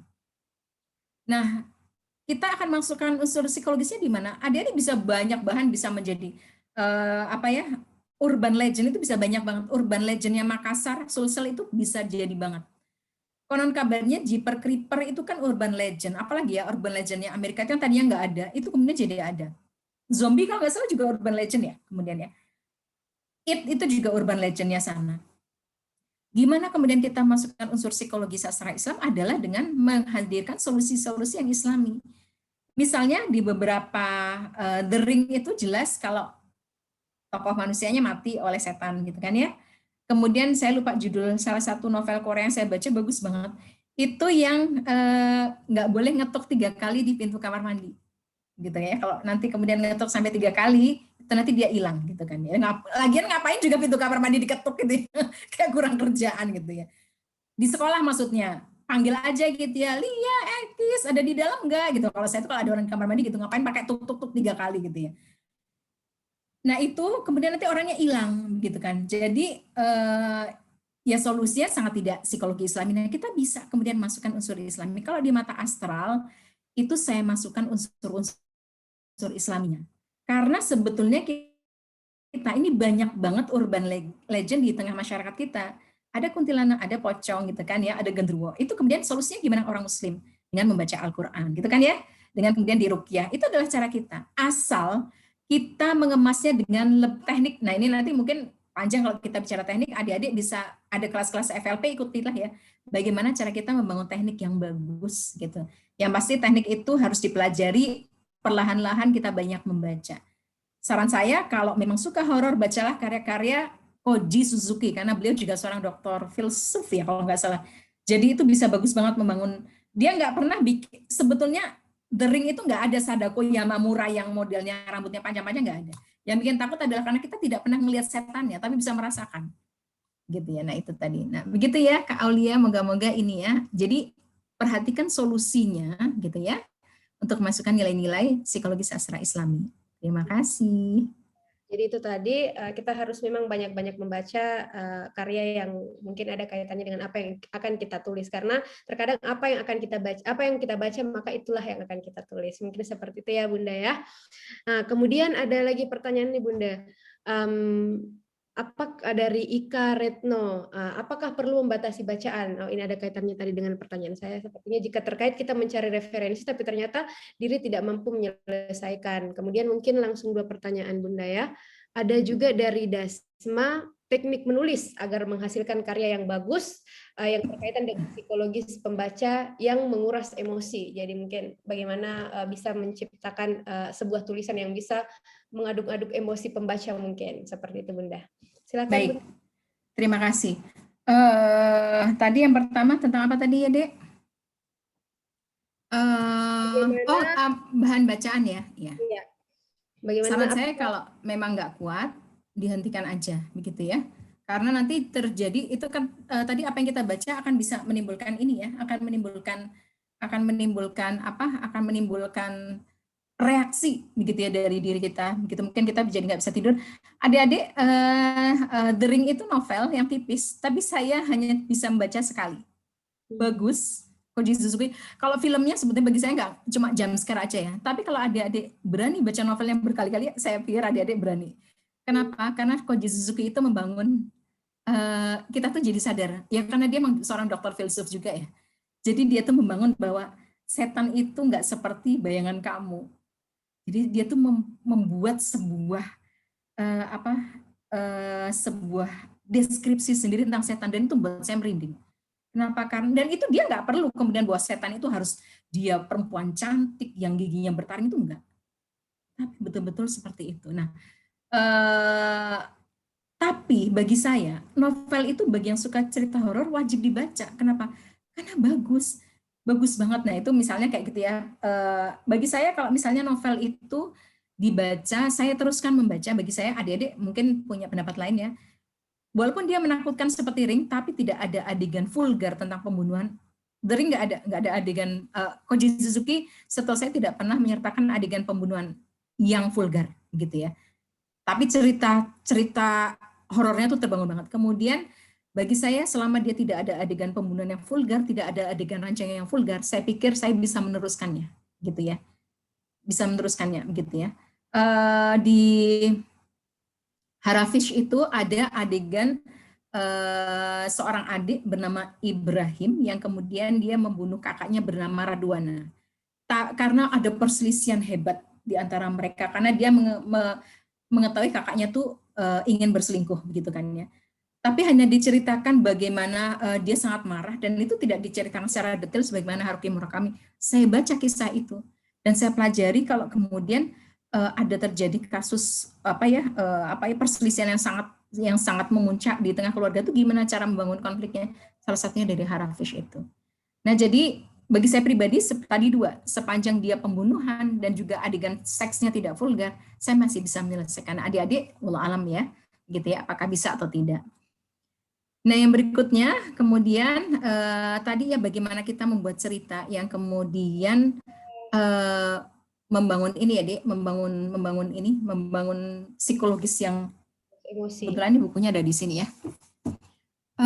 Adik-adikku sekalian, minta doanya juga ya, saya sedang mencoba untuk menyelesaikan novel untuk saya ikutkan di lombanya DKJ gitu ya, Dewan Kesenian Jakarta. Moga-moga doakan lancar begitu ya adik-adikku sekalian, dan doakan saya bisa memberikan pencerahan bagi bangsa Indonesia dengan karya saya. Dari sekian banyak buku, termasuk yang tadi saya sarankan, Samarkan begitu ya. Samarkan ini bagus diksinya. Tapi begitu semakin hari saya harus mempelajari teknik tadi yang bertanya tentang psikologis, akhirnya saya memilih ini buku yang saya dalam Harafish begitu ya. Ini Harafish begitu ya, buku yang tadi sudah ada di ini. Kenapa? Dia tidak hanya bicara masalah diksi. Kalau diksi ya adik-adikku sekalian, saya ingat kata Mas Ali Muakhir. Mas Ali Muakhir adalah salah satu dewan pembina di FLP begitu ya. Apa yang harus adik-adik punya kalau adik-adik pengen memperkaya diksi? Kamus gitu ya. Selama adik-adik punya kamus, adik-adik bingung gitu ya. Misalnya, aduh aku pengen bingung nih apa cara membuat kata cinta. Adik-adik cari aja kamus cinta dalam bahasa Indonesia, atau kemudian adik-adik googling cinta dalam bahasa Inggris. Nanti cinta love gitu ya, adik-adik terjemahkan lagi dalam ke bahasa Jerman, itu dapat lagi kata-kata gitu ya. Jadi kalau masalah diksi itu adik-adik nggak kurang-kurang bisa gitu ya, bisa kemudian dengan banyak aspek. Apa yang kita kemudian harus pelajari secara teknik psikologis juga adalah bagaimana kita membangun cerita. Di Harafish ini adik-adikku sekalian benar-benar dibangun bagaimana gitu ya, bagaimana seorang manusia, sebuah kabilah yang tadinya benar-benar hidup sangat sederhana, akhirnya mereka jadi terpedaya dengan harta. Itu benar-benar dibuat tema, dan juga saya ngelihat sepertinya dibuat kerangka cerita yang bagus banget oleh si Najib Mahfuz ini. Jadi bagaimana kemudian adik-adik akan bisa membangun sebuah konflik psikologis yang hebat, yang bagus, adalah kalau adik-adik membuat kerangka cerita yang benar-benar lengkap. Jadi kalau saya, adik-adikku sekalian di kelas kepenulisan itu, kalau saya buka kelas kepenulisan, hal pertama yang saya minta orang-orang untuk membuat sebelum dia berhasil membuat sebuah novel atau satu subbab atau satu bab adalah saya minta mereka untuk membuat outline namanya. Outline itu kayak kerangka karangan itu loh, Dek. Kayak daftar isi misalnya bab pertama adalah aku jatuh cinta pada Minho misalnya gitu ya. Tapi outline itu lebih lengkap. Aku itu siapa? Aku adalah Liana. Minho itu siapa? Oh, Minho adalah dia dari Shiny gitu ya. Ketemunya di mana? Oh, ketemunya waktu saya menjadi translator gitu ya. Di mana gitu ya, di kota Seoul, kapan, bulan apa, musim dingin, musim panas begitu ya. Kemudian siapa aja yang menemani. Outline itu sampai seperti itu. Kemudian konflik apa yang ada di situ. Jadi outline itu sampai seperti itu. Dengan seperti itu ketika kita bikin tulisan itu benar-benar akan hidup begitu ya.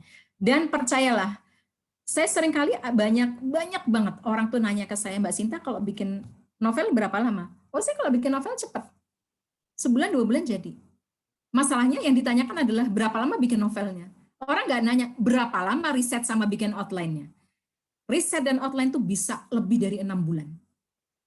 Kalau sudah itu lengkap semua adik-adikku sekalian, itu bikin novelnya gampang, begitu ya. Tapi yang lama adalah bikin outline, dan itu yang memang kita butuh kesabaran. Dengan seperti itu nanti adik-adik akan bisa membangun konflik psikologis, begitu ya. Terima kasih. Terima kasih Bunda. Jadi untuk menciptakan konflik psikologis mungkin yang bisa kita harus buat kerangkanya dulu ya Bunda. Itu ya, kerangka yang lengkap, benar-benar lengkap ya. Ini ada pertanyaan di Bunda dari Kak Emma ya, Emma. Kak Emma ya. Gimana kabarnya nih Emma? Yang jago ini, yang jago menggambar ya. Enggak, ilustrasi, iya. Nah, katanya Bunda ada yang mengatakan bahwa kisah sejarah ditulis oleh para pemenang. Nah, misalnya yang memenangkan sebuah perang di zaman dulu atau yang saat ini telah memiliki kuasa besar di dunia. Nah, lalu bagaimana nih Bunda? Kita tahu bahwa kisah sejarah yang ditulis dalam buku itu valid alias sesuai fakta. Nah, bagaimana kita tahu bahwa sejarah asli tidak diputarbalikkan atau diubah-ubah dalam buku tersebut. Nah, jadi ini lebih kepada ketika kita baca buku sejarah bagaimana untuk bisa ini Bunda memastikan ini valid tidak ya datanya. Jangan sampai kita membaca buku sejarah justru itu ini yang faktanya tidak sesuai dengan sejarah yang sesungguhnya. Itu gimana Bunda? Baik, begitu ya. Yang pertama memang dibutuhkan kesabaran dalam membaca sejarah ketika kita akan mencoba untuk menilai sejarah ini benar atau tidak, gitu ya. Kalau kita tidak punya sumber-sumber yang masih hidup, gitu ya. Misalnya sekarang ya, misalnya kalau saya masih punya sumber hidup ibu saya yang menjadi saksi tentang komunisme di Indonesia, gitu ya. Saya kemarin beli buku tentang bagaimana kemudian ada orang yang berpendapat bahwa komunisme di Indonesia itu adalah intinya adalah diberangus oleh pemerintahan Orde Baru dan sesungguhnya mereka hanya korban stigmanisasi aja ya gitu ya. Sementara saya masih ada beberapa narasumber hidup, salah satunya adalah Taufik Ismail, ibu saya yang menceritakan bahwa komunisme di era itu adalah benar-benar menghabisi santri dan alim ulama, begitu ya. Itu salah satu sumber yang valid yang bisa saya percaya, begitu kan ya. Kemudian masih ada sumber-sumber yang lain. Nah, ini kalau kita bisa bertanya kepada sumber itu. Walaupun ada beberapa juga fakta yang menceritakan bahwa misalnya komunisme itu, begitu ya, karena saat itu dalam kondisi perang yang sangat sulit, kadang-kadang mana yang benar-benar komunis, mana yang tidak, hanya ikut-ikutan sangat susah, gitu ya. Nah, kalau sudah di situ, di luar saya pribadi tidak punya kekuasaan untuk, karena saya bukan sejarawan, begitu ya. Apa yang bisa karena saya mungkin bukan lebih banyak ya, saya suka dengan sejarah-sejarah Islam gitu ya. Salah satunya adalah Lost Islamic History. Saya matikan aja ini ya, background saya sebentar, biar adik-adik bisa tahu.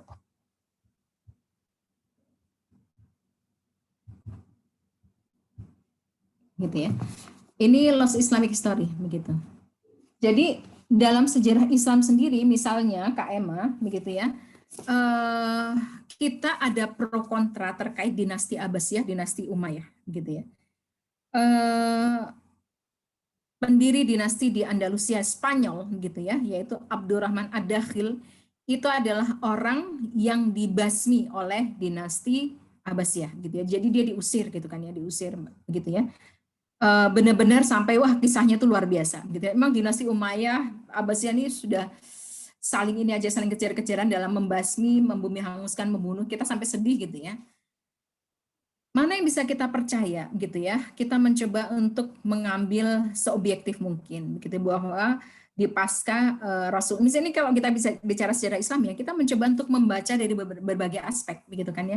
Misalnya kita melihat bahwa pasca Rasulullah hanya satu-satunya maksum. Kemudian hanya ada Khulafaur Rasyidin plus satu lagi Umar bin Abdul Aziz, sesudah itu adalah banyak persepsi masing-masing, begitu ya. Kalau adik-adik baca tentang ini, begitu ya, tentang, ya itu tadi ya, misalnya ya, tentang komunisme seperti itu ya. Nah, makanya kemudian banyak orang mengatakan bahwa sejarah itu ditulis oleh para pemenang. Ya mungkin ada benarnya juga ya, bahwa mereka yang kemudian berada di tampuk kekuasaan akan menyusun sejarah sesuai dengan yang dibutuhkan oleh penguasa saat itu. Maka kemudian kita harus pandai-pandai membaca sejarah dari berbagai macam pihak sebagai penyeimbang. Bukan dalam rangka kemudian kita menghakimi siapa-siapa, tapi kemudian dalam rangka kita mencoba untuk bersikap lebih adil, misalnya begitu ya. Kita mungkin membenci komunisme, membenci ini gitu ya, tetapi kemudian kita akan menghargai kalau misalnya ada sahabat kita yang dulu, misalnya dia pernah loh, kakek neneknya tuh pernah terlibat komunisme, tapi sekarang dia sudah enggak lagi. Nah itu kan kita bisa hargai bahwa dia kemudian sudah tidak ingin terlibat komunisme lagi. Nah begitu kali ya, Emma ya, Masya Allah pertanyaan yang luar biasa ini. Ya, terima kasih Bunda. Mungkin masih ada nih Bunda pertanyaan dua lagi ya Bunda. Sangat antusias nih teman-teman pada siang hari ini ya. Ya, alhamdulillah. Nah, ini masih ada yang bertanya Bunda. Katanya namanya Indra dari Makassar. Nah, katanya ini terkait proses sastra Jepang, Bunda.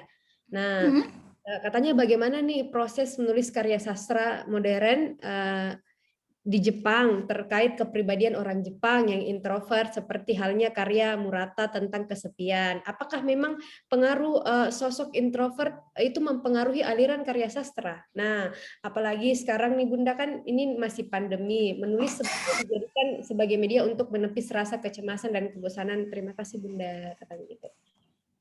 Jadi pertanyaannya tadi ini apa ya, bagaimana proses menulis karya sastra modern di Jepang terkait dengan kepribadian orang Jepang yang introvert. Nah, kayak gitu Bunda. Seperti halnya yang karya Murata tentang kesepian. Apakah memang pengaruh sosok introvert itu mempengaruhi aliran sastra, Bunda?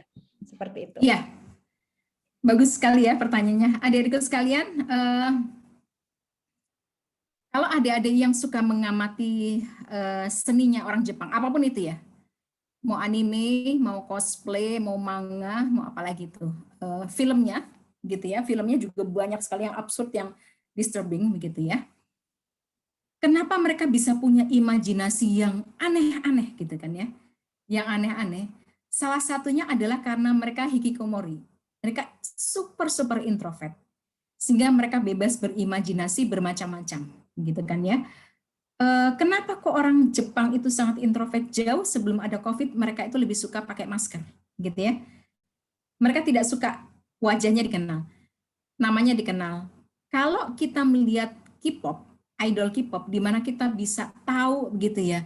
Wah, sekarang Bang Chan lagi ngapain nih? Sekarang lagi ada di mana? Lagi makan siang sama siapa? Lagi sama maknanya atau enggak gitu ya. Kemudian si Rapmon sama si Jungkook sama si V sama si Jimin lagi di mana? Sama Jin gitu ya, lagi di mana?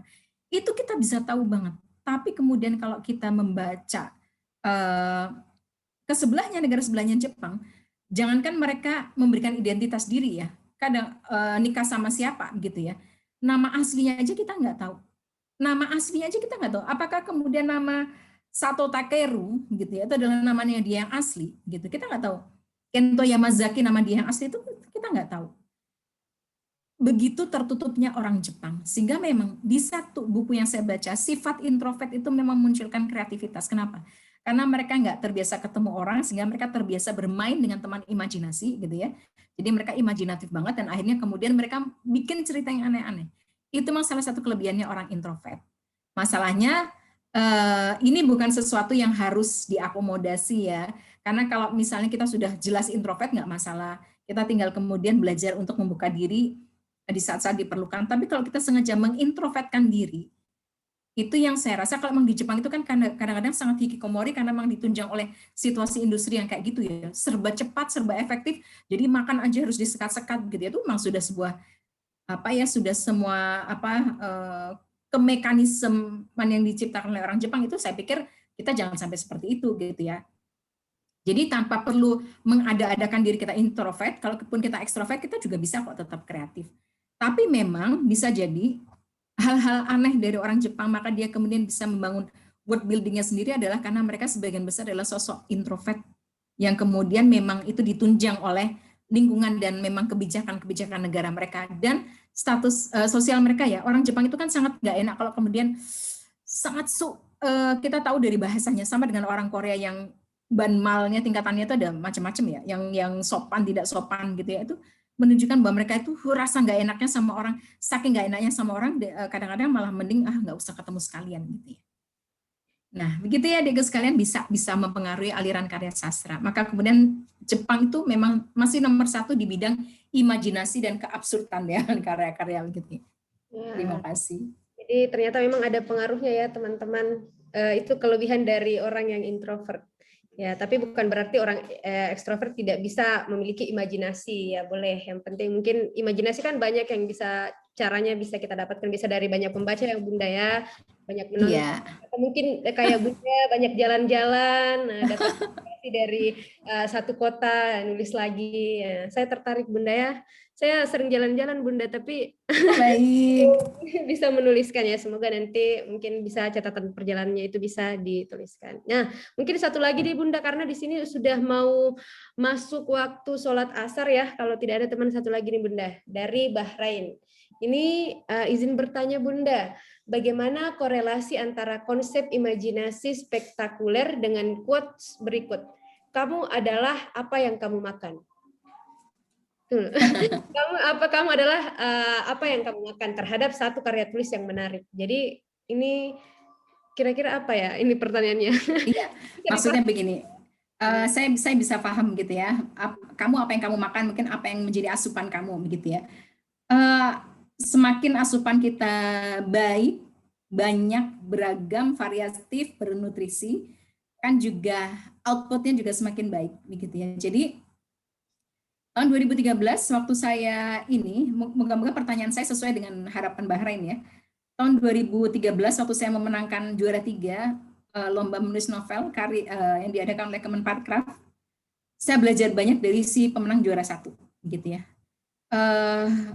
Juara 1 itu bukan seorang sastrawan yang mungkin sangat kita kenal ya. Dia bahkan adalah seorang pemilik butik yang suka menjahit. Tapi dia memang punya hobi menulis. Nah, kebetulan ada lomba itu, dia kepengen ikut. Apa yang dia lakukan, Bahrain? Dia itu banyak membaca jurnal antropologi. Bayangkan, padahal dia adalah pebisnis, tapi kemudian dia tahu bahwa ketika dia akan menulis cerita itu, dia kemudian harus banyak membaca.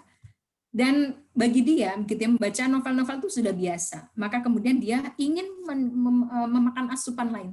Dan dia membaca jurnal. Maka kemudian itu saya sekarang sedang menyusun novel bertema Jepang, bertema Indonesia pada era masa penjajahan Jepang. Itu juga yang saya lakukan. Saya mencoba untuk banyak membaca jurnal-jurnal terkait masa penjajahan Jepang di Indonesia. Nah, jadi betul, tadi karya spektakuler itu berdasarkan apa yang kamu makan, gitu ya.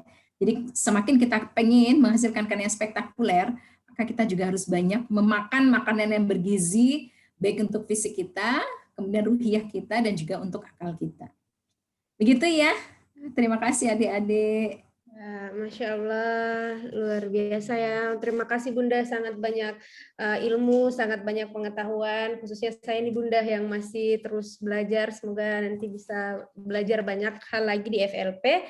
Jadi Bunda ini ketua FLP juga teman-teman tahun 2015 sampai 2017 ya Bunda ya? 2013-2017. Saya ada Kak Khairunisa, ada Kak Ica. Iya, terima kasih Kak Ica.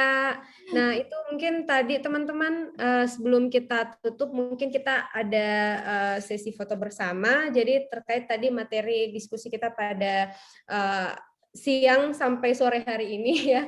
Sekarang sudah masuk waktu azhar untuk wilayah Sulawesi. Jadi sangat banyak kita sudah diperlihatkan tadi contoh-contoh karya-karya yang ada kaitannya dengan psikologi sastra. Kemudian terkait dari pengertian psikologi sastra itu tulisan yang memberikan pengaruh pada pelaku dan jiwa baik bagi pembaca ataupun penulisnya, perilaku dan jiwa baik bagi pembaca maupun penulisnya. Dan itu tadi teman-teman kita harus filter juga ya Bunda, jangan asal pilih bacaan. Kalau mungkin kita menganggap tidak mampu untuk melanjutkan ya tinggalkan saja. Tapi tidak selamanya karya-karya yang ini seperti yang dikatakan Bunda itu tidak baik. Ambil sisi positifnya. Jadi seperti itu.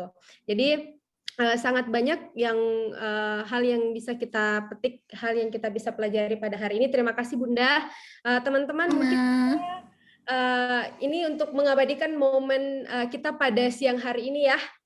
Mungkin bisa dinyalakan kameranya, kita foto bersama dulu. Ya, mungkin bisa. Ya, kita sudah belajar banyak hal hari ini ya. Kapan lagi kita satu room dengan Bunda Sinta? Ya, mungkin bisa teman-teman dinyalakan kameranya. Kak Reski yang mau bantu komunikasi, bantu dokumentasi ya Kak ya. Ya, mungkin bisa. Ada Kak Ika, ada Kak Aulia. Terima kasih Kak. Oke, saya lanjut ya Kak. Nitip dapat salam dari Bunda dari Kak Batara. Ketua FLP Sulsel tidak bisa bergabung sampai akhir Bunda. Oke, ya, siapkan baik. Senyum terbaiknya teman-teman. Oke. 1, 2, 3. Oke, tahan, masih ada halaman kedua.